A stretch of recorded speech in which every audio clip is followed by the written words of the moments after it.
Bienvenidos a una semana en el mundo, la semana en que la guerra en Medio Oriente ha alcanzado de nuevo niveles que recuerdan al inicio del conflicto de Estados Unidos con Irán, una semana en que los ataques cruzados han dado paso también a la incursión abierta de los hutíes en la guerra y en la que Trump propuso un acuerdo nuclear con Arabia Saudita a cambio de reconocer al Estado de Israel. Una semana además en la que el presidente de Nicaragua, Daniel Ortega, instó a que en el país no vuelva a haber elecciones presidenciales.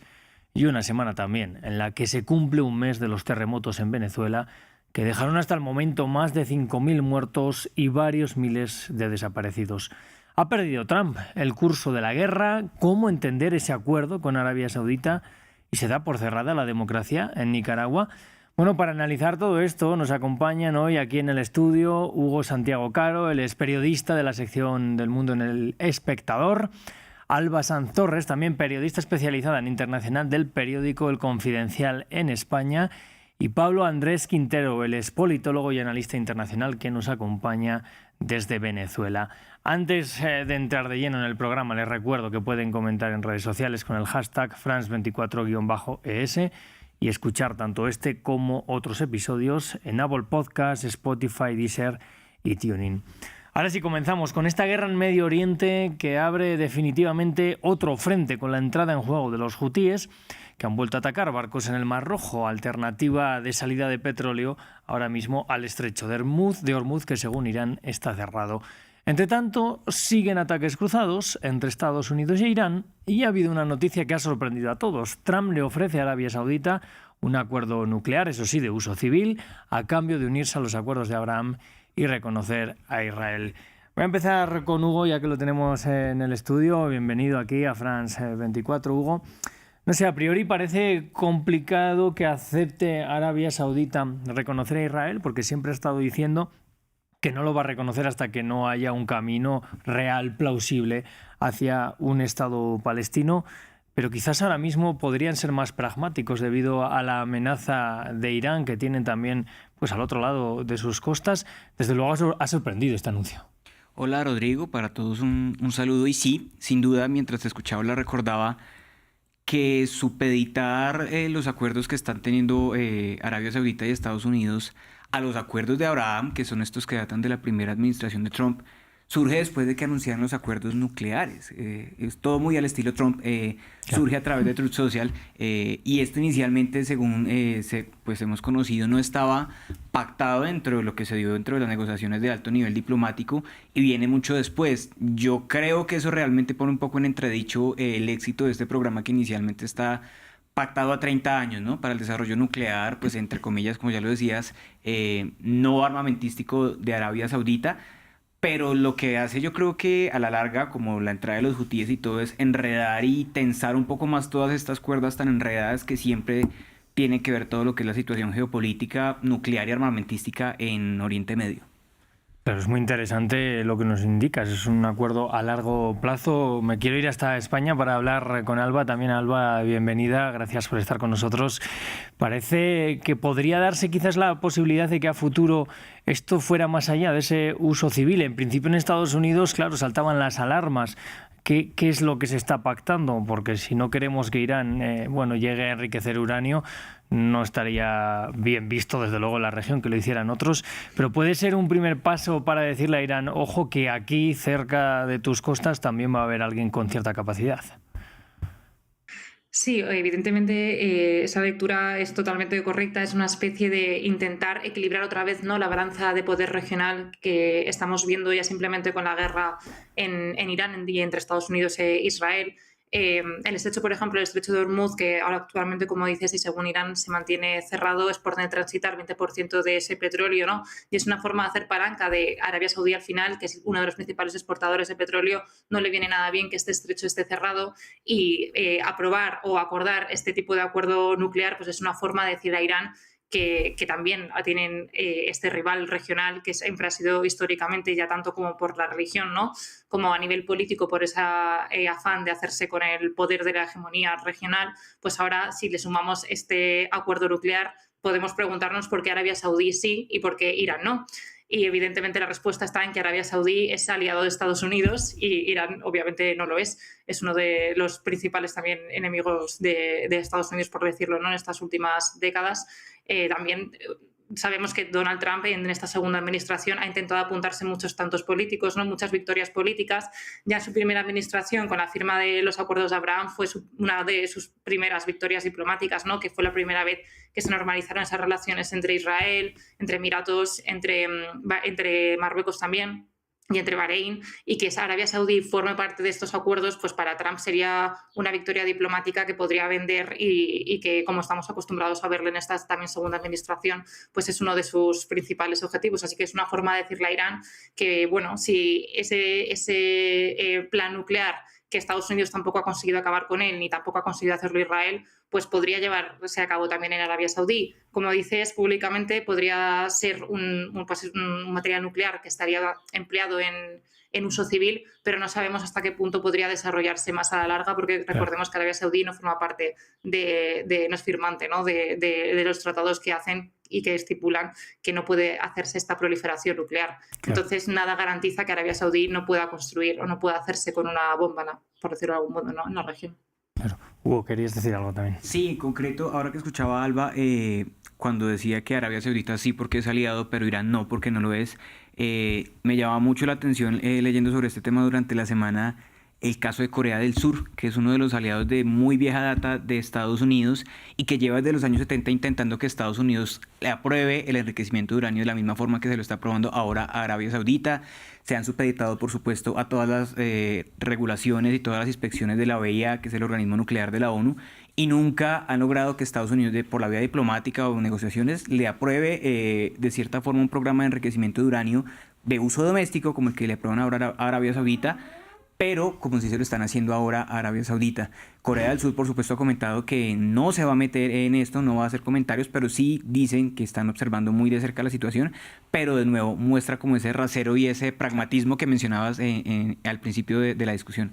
Claro, quizás habría que ver cómo reaccionaría China a tener un país que tenga estas capacidades al lado de su frontera también. Me quiero ir hasta Venezuela con Pablo. Pablo, también, gracias por estar hoy con nosotros. Te quiero preguntar un poco también al hilo de lo que estamos hablando ya, ¿cómo ve que puede ser la reacción de Israel? Porque, bueno, por el momento ha sido cauto. Se puede entender que por una parte sería beneficioso para ellos que un país como Arabia Saudí también pues los aceptara, como han hecho otros países árabes, pero puede ser una preocupación también que consigan tener tecnología, aunque sea civil, pero nuclear. Sí, bueno, el acuerdo 123, como lo mencionó Chris Wright, secretario de Energía, es con fines pacíficos. Ahora, dentro de la administración de Donald Trump, vemos que hay posiciones muy ambiguas que terminan confundiendo incluso a los mismos congresistas de los Estados Unidos, quienes a lo interno al día de hoy tienen un gran debate si esto es un acuerdo con garantías completamente pacíficas o si a la larga esto pudiera incluso tensar las relaciones con Irán. Sin duda alguna, el enriquecimiento de uranio en el Medio Oriente puede ser incluso una bomba de tiempo para cualquier país. Entendiendo que es una región en la que la guerra, en la que la lucha por la supervivencia, en el que el manejo de las fronteras y de este recurso bélico son temas grado 33, son temas muy delicados, por supuesto. Adicionalmente, hay que recordar que más allá del acuerdo, Donald Trump está en campaña y sus principales logros son temas de política exterior. Desde Venezuela se habla mucho de Nicolás Maduro. Para él, incluso la relación con Venezuela al día de hoy forma parte de diríamos, de su plan discursivo para aumentar las encuestas, para demostrar que Estados Unidos tiene gran incidencia y está como de alguna manera reorganizando el mundo a favor de los intereses de los Estados Unidos. Pero en el caso específicamente con Arabia Saudita hay, diríamos, mucha incertidumbre, no hay garantías. Es un acuerdo, por supuesto, que se está construyendo sobre la marcha, donde se aspira a que exista confianza entre los estados para no generar un mayor conflicto con Irán y específicamente con Arabia Saudita. Al final, toda esta geopolítica lo que nos indica es que Estados Unidos está intentando de alguna manera reordenar todo el escenario post-guerra o post-tensiones después de lo ocurrido en Irán en los en los meses anteriores. Claro. Alba, vuelvo contigo porque todo este anuncio del acuerdo llega al tiempo que los hutíes, rivales en la península arábiga de Arabia Saudita, pues entran de nuevo de lleno en el conflicto, han atacado barcos en el Mar Rojo, que está siendo un poco la alternativa para sacar petróleo. Tenemos que entender los dos movimientos de unos aliados de Irán y otros aliados de Estados Unidos como un movimiento en conjunto, que puede haber una reacción de ambas partes, porque ahora mismo, claro, se está viendo en un atolladero Arabia Saudita. Puede estar pensando Irán, necesitamos a los hutíes fuertes, porque es una forma también de que no estemos solos en este conflicto. Sí, yo creo que al final Irán ha vuelto a activar, ¿no?, esos aliados proxies que tiene en la región, y uno de ellos son los hutíes. Ellos directamente han dicho estos últimos días algo así como de bloqueo por bloqueo, ¿no?, de si van a bloquear Hormuz, pues ellos mismos van a bloquear también el Mar Rojo para intentar castigar de alguna forma a Arabia Saudí, y lo hemos visto directamente también con los ataques a los navíos saudíes. La respuesta de Arabia Saudí aún no la hemos sabido al fin y al cabo, pero que entren los hutíes como tal es una escalada más dentro de un conflicto que ya podríamos directamente hablar de guerra abierta, ¿no?, porque es verdad que en ese memorándum de entendimiento sí que pues acordaron un alto al fuego, ¿no?, pero hemos visto que en estas últimas semanas ese alto al fuego ha saltado absolutamente por los aires, y no tendría ya sentido no hablar de guerra abierta, porque los ataques como tal se han ido sucediendo prácticamente todos los días dentro del estrecho, dentro de zonas de Irán, y ahora hemos visto encima esa escalada más con los hutíes formando parte del conflicto. Es verdad que parecía que en un momento estaban dormidos, o a lo mejor esperando, no sé si órdenes de Irán directamente, pero la cosa es que ahora Irán, que los ha necesitado, o que parece que está intentando otra vez, ¿no?, regionalizar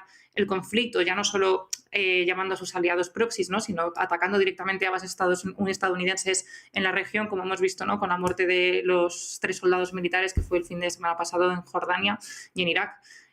Pues ya esto es como una llamada más de atención de que la guerra está muy lejos todavía de acabarse, y que es una escalada más. Al final es contar con más aliados en una región en la que Irán también los necesita como forma de presión. Claro. Hugo, nos dice Alba que no parece que vaya a acabar la guerra. También Irán ha advertido que la gente no se acerque a unos 500 metros de puntos donde haya militares estadounidenses en la región. Desde luego no parece que vaya a acabar, y siguen subiendo los precios del petróleo, que al final van a afectar a todo el mundo. Pues es que si nada más cuando estábamos hablando del estrecho de Hormuz hablábamos más o menos del 20% del crudo global que se estaba viendo afectado, el paso del 20%, pues falta hacer las cuentas si se llegase a instrumentalizar de la misma forma el Mar Rojo, y cuando se toque la economía se aumenta mucho más a nivel global. Estoy completamente de acuerdo cuando Alba dice que se trata de una guerra abierta, porque además me llama la atención y recordaba mucho la posición de Israel frente a los acuerdos con Arabia Saudita, y es que hablaban de que qué posibilidad había entonces que el resto de las monarquías, de los estados monárquicos de Oriente Medio quisieran lo mismo, quisieran el mismo trato, teniendo en cuenta que tienen los recursos para llevar a cabo el mismo tipo de programas. Entonces, si ni siquiera Israel está del todo alineado con Washington en esta posición, pues lo que hace es una incertidumbre total, porque no sabemos hasta dónde vaya a llegar. No solamente estamos hablando de bases estadounidenses, también estamos hablando de las desalinificadoras en Kuwait, que ya afecta directamente el funcionamiento del país. Entonces ya comienza a enmarañarse un poco más cuáles son los objetivos reales. Arabia Saudita dice, vamos a desarrollar este programa, pero antes el príncipe heredero ya había mencionado que si Irán desarrollaba un programa nuclear militar, ellos también lo iban a hacer. Entonces, ¿qué garantías hay de que eso no se termine usando para otras cosas? Las líneas son muy delgadas, y las posibilidades de que esto seguramente siga aumentando, pues las estamos viendo mucho más corridas, mucho más tensas conforme pasan los días. Claro, daría la sensación que es una nueva huida hacia adelante de Donald Trump. Bueno, quiero que avancemos en los temas. Podríamos sin duda estar hablando todo el programa de lo que pasa en Oriente Medio, pero vamos a ir hasta Centroamérica, porque esta semana allí Daniel Ortega ha vuelto a ser noticia. El presidente de Nicaragua ha pedido que se hagan las reformas necesarias para que no vuelva a haber elecciones presidenciales en el país. Es una petición que cerraría el ciclo autoritario de un Ortega que ha apartado ya del poder, o mandado incluso al exilio, a buena parte de sus antiguos camaradas sandinistas, por supuesto también a la oposición en el país. Quiero hablar con Pablo también desde este punto de lo que está pasando en Nicaragua, porque lo que afecta a Centroamérica guerra afecta también, desde luego, al Caribe. Estamos viendo una situación quizás diferente a la que se ve en Venezuela, porque a Venezuela hemos visto como en los últimos años, desde Estados Unidos, desde otros países de la región, bueno, se le venía presionando. Está ahora mismo Maduro en Estados Unidos encarcelado a espera de juicio, pero parece que no se ha hablado mucho de lo que pasa en Nicaragua. ¿Por qué? ¿Por qué parece que, bueno, algo que ha ido incluso más allá? Estamos hablando del fin definitivo de la democracia, parece que no ha tenido tanto eco en estos años. Sí, yo considero que lo que sucede en Nicaragua es evidentemente un llamado de atención, es una alerta, no solamente para la estabilidad de la región, sino también para, para, para la misma Nicaragua, para el pueblo de Nicaragua. Ya no estamos hablando solamente de una acción política, sino también de una manifestación de intención. Evidentemente es bastante grave como ya tras un discurso se hablan de eliminar las elecciones, podemos hablar incluso de una dictadura declarada, donde no hay ningún tipo de cuidado por las formas y donde en este momento el presidente lo dice a pesar de lo que sucedió en Venezuela aquí el 3 de enero. Aparentemente parece existir algún tipo de intención de reconquistar los espacios de esa izquierda autoritaria bueno, que caracterizan este tipo de gobiernos. Evidentemente, esta declaración no ha contado con el respaldo de Cuba, de Venezuela, y bueno, creo que las razones son bastante obvias en las que Estados Unidos ha tenido bastante, diríamos, influencia sobre estos dos países en los últimos meses, específicamente en Cuba y en Venezuela, pero sigue siendo bastante llamativo cómo hay un intento público de depurar a la oposición, un intento público de manifestar una política básicamente de disuasión, donde se establece de que no va a haber más democracia, donde se establece de que el partido de gobierno va a seguir en el poder. Entonces, hay que esperar un poco cuáles van a ser las reacciones por parte del Departamento de Estado. Yo creo que Marco Rubio ya también manifestó y dejó claramente su rechazo hacia esta declaración, pero pareciera que la intención de Ortega es precisamente ir hacia adelante y reconquistar eso que se llama la izquierda revolucionaria de América Latina. Yo creo que el camino es totalmente desacertado, me parece que es jugar con fuego, sobre todo frente a una administración de Trump donde no le tiembla el pulso básicamente de intervenir un país como lo fue en el caso de Venezuela el 3 de enero, donde hay una intención clara de incluso procesar a Raúl Castro por corrupción en el caso de Cuba. Entonces yo creo que es un ambiente bastante delicado que se está estudiando al día de hoy y que esta es una declaración que no cuenta con el respaldo de los países de América Central, incluso de países de izquierda. Claro. Hemos visto cómo, Hugo, los países de Centroamérica han sido los que más han hablado, pero también tienen que ser cautos porque son donde más comunidad nicaragüense se está ahora mismo alojando. Muchos han salido del país en los últimos años. Hemos visto polémicas también por algunas palabras en los últimos años, pues no tan críticas, que al final se han tenido que echar para atrás, pero de facto parece que se está consagrando una dinastía allí en Nicaragua. ¿Cómo se ve esto desde el resto de América Latina, desde aquí, desde Colombia? Porque ahora mismo parece que si llegan a morir Rosario Murillo y el presidente Daniel Ortega, pues serían los hijos los que estarían recibiendo el poder.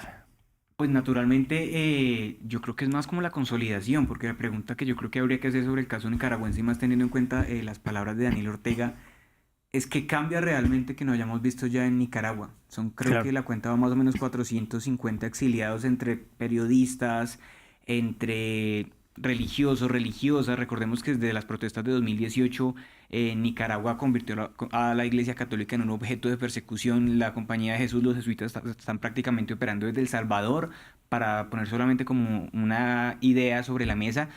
Y yo lo que me preguntaría es qué cambia realmente, porque es que no veo que sea algo diferente. A mí realmente la sorpresa que me dio fue que volviera a aparecer Daniel Ortega en público. Recordemos que el año pasado, Que se le vio ya muy mayor, le exactamente, costaba a veces hablar. se alcanzó a decir y a rumorar que había muerto.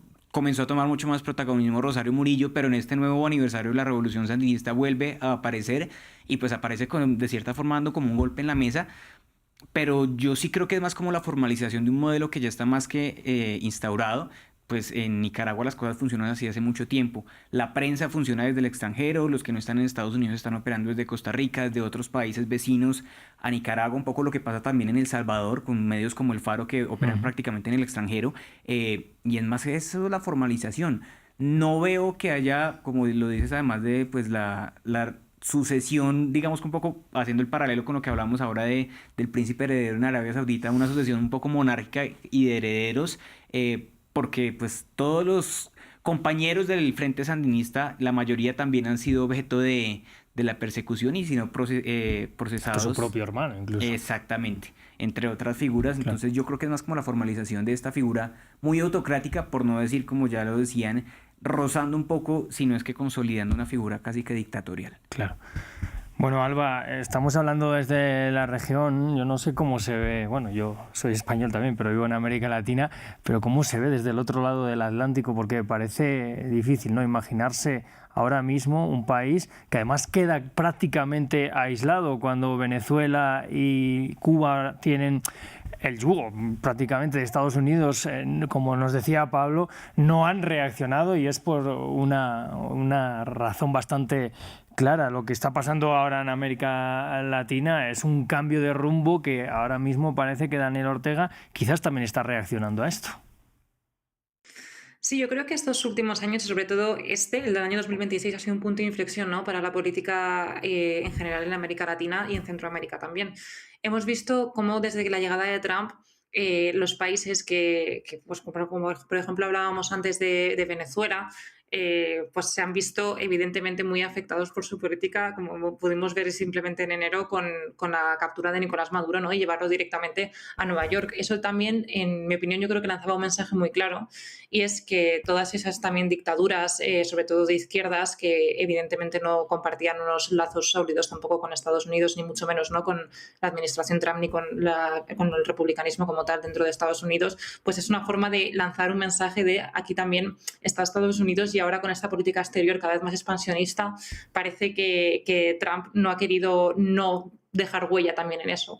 Lo hemos visto en Venezuela, lo estamos viendo ahora mismo con el tema de eliminar las elecciones. Marco Rubio creo que no tardó en responder, ¿no? Dijo que Estados Unidos tampoco podía quedarse de brazos cruzados. El ejemplo también más claro es en Cuba. Estamos todos un poco desde aquí en España a la espera de que pueda producirse algún tipo de operación militar en Cuba, no sabemos ni siquiera cómo, o algún tipo de operación estadounidense que no sabemos ni qué alcance tendrá ni nada, pero los últimos movimientos, como que los hoteles, por ejemplo, Meliá, hayan salido de Cuba, están todas las señales como evidenciando que va a ocurrir algo y que Estados Unidos va a tener un papel muy protagonista. Entonces yo creo que este último año y los anteriores han sido claves para intentar entender un poco tanto la política exterior de Estados Unidos en el continente como el cambio de rumbo que estamos viendo en los países que hemos estado acostumbrados por básicamente las perpetuaciones en el poder que ha habido de dictaduras como Nicolás Maduro, cómo se han querido mantener en el poder y cómo pues, Estados Unidos directamente no lo ha permitido y ha intervenido en estos países. Nada dice que no vaya a intervenir, por ejemplo, ahora mismo aquí. Entonces, estamos un poco a la espera y, sobre todo, intentando monitorizar un poco la situación y seguir las señales para ver qué puede ocurrir. Claro. Bueno, pues para ir ya al último de nuestros temas y darle un poco más espacio a lo que está pasando también en Venezuela, vamos a cerrar con el mes que se cumple del doble terremoto que deja ya más de 5.000 víctimas oficiales, mientras aún se sigue sin conocer el número de desaparecidos, pero que se cifra en varios miles. El gobierno parece que se ha visto desbordado y la gente sigue buscando a sus seres queridos bajo los escombros, mientras muchos siguen además sin casa. Antes de empezar a hablar sobre este tema, me gustaría que escucháramos este reporte que nos envía nuestra corresponsal Daniela Zambrano, que se ha desplazado hoy precisamente hasta La Guaira. A mis espaldas, lo que era la OPP 26 en Caraballeda, uno de estos edificios gubernamentales que fue entregado entre los años 2011 y 2013 y que quedó prácticamente destruido. Nos comentaban que eran 12 torres, colapsaron al menos 6 y todavía 30 días después hay personas intentando rescatar los cuerpos de sus seres queridos que yacen bajo los escombros. Al otro lado está la OPP 27 en una situación similar. Los ciudadanos nos comentan que intentan reconocer los cuerpos que encuentran 30 días después gracias a las pertenencias y a intentar dar con el apartamento o algo que les indique que ese era el apartamento donde estaban. Hace algunos minutos conversamos con la señora Janet. Ella tiene 3 familiares bajo los escombros y pide que no cese la ayuda. La magnitud de la tragedia es devastadora. A veces lo vemos fácil por las redes, pero estar aquí y vivir 1, 2, 3 familias que perdieron sus hijos que perdieron sus madres, ver tantos niños refugiados en un campo donde llueve, donde el pantano, y que estamos expuestos a una epidemia, porque hay hasta zancudos, hay muchos mosquitos, moscas, y lo que pido es que no abandonen a Vargas. Quienes están detrás de mí son los familiares que tienen un mes esperando poder recuperar el cuerpo de sus seres queridos. Pero hay otra tragedia, y es de los que han quedado damnificados, que lo perdieron todo. El gobierno los cifra en cerca de 18.000. La mayoría de ellos está en campos de refugiados, durmiendo en carpas, en el piso, algunos con una colchoneta, otros ni siquiera con eso. Si llueve se les moja, con un futuro incierto, esperando ser reubicados o esperando una solución que todavía no llega. Bueno, pues quiero empezar hablando con Pablo, porque desde luego es a quien más de cerca le toca, estando allí en Venezuela. Escuchábamos a esta señora que pide que por favor no se olvide, porque claro, una cosa es que se hayan encontrado a aquellas primeras personas que salieron con vida, pero son miles todavía las personas que se encuentran bajo los escombros y el Estado está sobrepasado. Pero en primer lugar, Pablo, ¿cómo ha sido vivir este mes allí en Venezuela? Sí, bueno, lo primero es que hay que contextualizar que Venezuela ya atravesaba una crisis económica aguda, un proceso de hiperinflación muy agresivo durante los últimos años. Después del 3 de enero, con la extracción de Nicolás Maduro por parte del Comando Sur, también se dieron muchos cambios a nivel político y eso generó mucha incertidumbre en nuestro país, pero la sociedad venezolana al día de hoy se encuentra muy afligida, muy nostálgica. Ha sido una situación bastante delicada porque ya de por sí La Guaira, el estado Vargas, donde hay más afectados, ya es un estado con unos niveles de pobreza bastante grandes. Sobre todo, muchas personas perdieron su vida, el aparato productivo se vino abajo, es decir, es una situación muy lamentable. Sin duda, el Estado al día de hoy no tiene todas las capacidades estatales para dar respuesta. A nivel económico hay muchas limitaciones, precisamente por los grandes niveles de corrupción que hay en Venezuela y la falta de recursos que existen para atender esta crisis. Por otro lado, Venezuela dependió muchísimo de la ayuda internacional, de los rescatistas que llegaron de España, de Italia, de Portugal, incluso de Estados Unidos y de Israel, algo inédito para Venezuela. Durante muchísimo tiempo en Venezuela no habíamos visto al ejército norteamericano y a las IDF de Israel en territorio venezolano. Venezuela tuvo que aceptar la ayuda humanitaria, tuvo que aceptar la cooperación de rescatistas, porque no hay capacidad para atender una catástrofe de esta naturaleza. Es una situación completamente delicada. Al día de hoy el Estado venezolano, el gobierno, tiene que buscar alternativas de financiamiento, pidiendo dinero hacia el Banco Mundial, hacia el Fondo Monetario Internacional o hacia algunas multilaterales para poder reconstruir el Estado Vargas, que estuvo muy afectado, está muy afectado. Y por otro lado, el sentimiento nacional de la población es de ansiedad, es de incertidumbre, porque estamos hablando de la acumulación de muchos problemas, una crisis política, una crisis económica. Ya nosotros estábamos atravesando una situación de conflicto entre la oposición y el gobierno después del 3 de enero. Al día de hoy la presidenta encargada, Delcy Rodríguez, está de alguna u otra manera mejorando las relaciones con los Estados Unidos bajo una tesis o un nuevo modelo de dependencia sobre los Estados Unidos, pero el sentir, el feeling social es de alta expectativa, pero con mucha tristeza, porque esto ha sido una catástrofe. Este doblete sísmico nadie se lo esperaba y hay muchas víctimas mortales, y la verdad que Venezuela ha tenido unos meses bastante complicados. Claro. Hugo, hablamos desde Colombia, un país que se siente hermano también en muchas partes de Colombia. Las comunidades venezolanas son probablemente las comunidades mayores de no nacidos en Colombia. Creo que hay más de 2 millones de colombianos. 2,8 creo que es el estimado. Aquí de venezolanos aquí en Colombia. ¿Cómo ha sido también bueno, la respuesta desde el país vecino y ver lo que llega ahora? Porque se habla también, con el cambio de gobierno en Colombia podría haber una nueva retoma de relaciones. Se habla también de que muchos empresarios colombianos están intentando ya entrar en Venezuela, pero primero hay que atender una crisis humanitaria que está lejos de resolverse.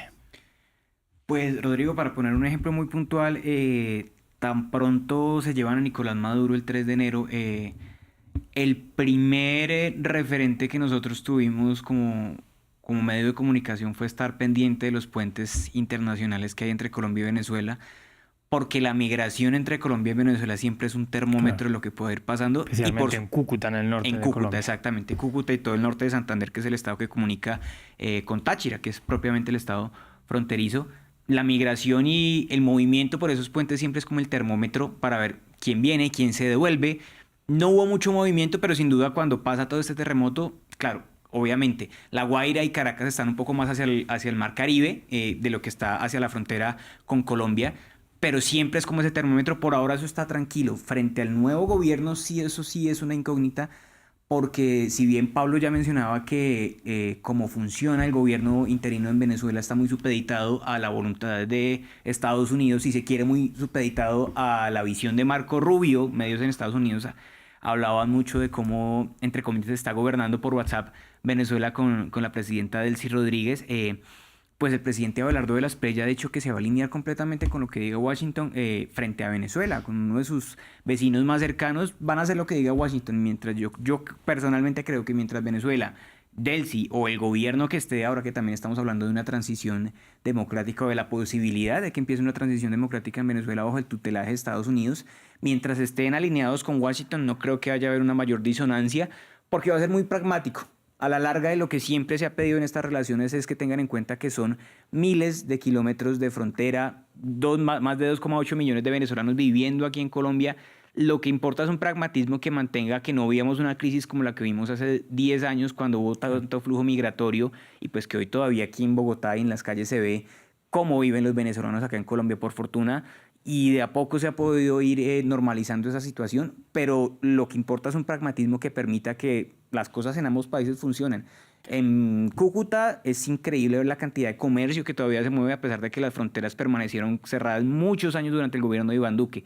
Ahora va a ser mucho más pragmático porque lo que va a mandar es la visión que tenga Estados Unidos y por supuesto su doctrina para el hemisferio sobre las relaciones en ambos países. Por ahora yo no creo que haya ningún problema y ojalá, más bien hablando desde el deseo, que Colombia sea útil a la hora de reconstruir y sanar y lo que pasó con este doblete sísmico. Claro, porque hablamos de una reconstrucción que la propia Cruz Roja dice que va a durar años. Se está hablando de, además, ahora que hay pocos recursos para atajar los problemas que enfrenta Venezuela. Se habla también de problemas a nivel psicológico. Alba, todos estos problemas, toda esta falta de dinero para enfrentar lo que viene ahora, lo podemos relacionar con esto que nos decía Pablo, de que estamos viendo a Estados Unidos y a Israel en Venezuela, que la verdad, si nos lo dicen hace igual 6 meses, nadie se lo creería.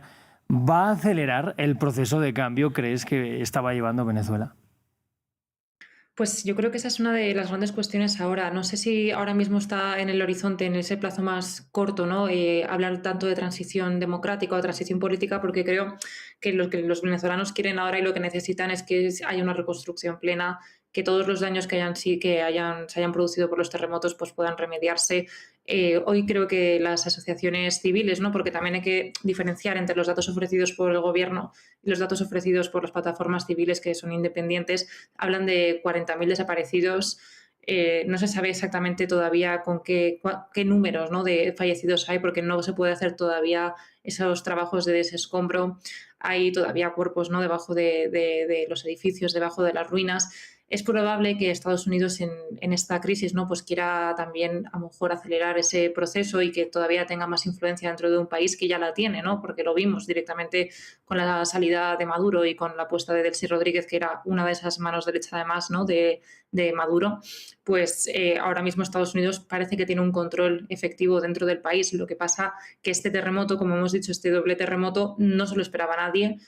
Ha sido una crisis que ha acrecentado todavía más, una crisis económica y social que ya de por sí ahogaba al país, y también lo podemos ver incluso, ¿no?, con la población venezolana que está en España, que también contamos con muchas de ellas y son ellos mismos los que nos cuentan estas tragedias y cómo se han visto también afectados porque sus familiares o bien pues han muerto en este terremoto o han perdido sus casas, han perdido sus coches, su trabajo, todo lo que tenían.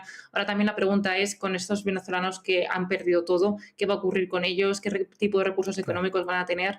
Entonces, a lo mejor hablar de transición política ahora mismo no es el horizonte más a corto plazo, pero sí que hay que empezar a efectuar un plan para que toda la gente que ha perdido algo, que no son pocos, pues puedan empezar a reconstruir sus vidas de una forma u otra, porque también necesitan trabajar, ¿no? Y necesitan ese dinero. Entonces, pues yo creo que ahora mismo es una situación también muy incierta porque no sabemos hasta qué punto o cómo se va a reconstruir todos los daños que se han causado por esto. Sin duda es lo más importante ahora mismo, que el foco esté en las personas que lo han perdido todo. Alba Sanz Torres, periodista del Confidencial en España. Muchas gracias por estar con nosotros. Gracias a vosotros. Bueno, y Pablo Andrés Quintero, también politólogo y analista internacional. Gracias por acompañarnos desde Caracas. Gracias a ustedes por la invitación. Un placer. Y Hugo Santiago Caro, gracias por estar en este estudio. Bienvenido todas las veces que quieras. Periodista también del Espectador aquí en Bogotá. Un gusto, gracias. Un placer. Nosotros cerramos así el programa y ya saben que, como siempre, les invitamos a ver tanto este como anteriores episodios en nuestro sitio web y en nuestro canal de YouTube. Vamos ya con el resto de nuestra programación.